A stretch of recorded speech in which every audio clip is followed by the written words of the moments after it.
యేసు ప్రభు సిలువలో ఆ ముళ్ళ కిరీటాన్ని ధరించినప్పుడు ఆయన జరిగించిన మహిమ పరిచర్యను గురించి ఎప్పుడైనా ఆలోచన చేశారా?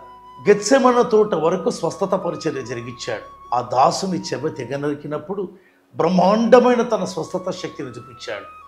ఆపిదప తాత్కాలికంగా టెంపరీగా మాత్రమే స్వస్థత పరిచర్య నిలిపివేసి తిరిగి ఆ పరిచర్య తన శిష్యులకు సంఘానికి అప్పగించాడు. అయితే సిలువలో ఆ భయంకరమైన వేదనలలో ముళ్ళ కిరీటాన్ని ధరించి కూడా ప్రభు మహిమగల పరిచర్య చేశాడు. ఏంటి ఆ పరిచర్య?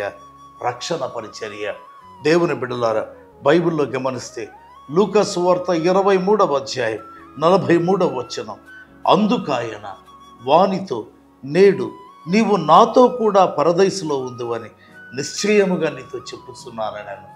ఇదేంటండి? 2 చేతులకు 2 కాళ్ళకు మేకులు, తల నిండా ముళ్ళతో కుచ్చబడినటువంటి కిరీటం, వీపు మీద గాయాలు.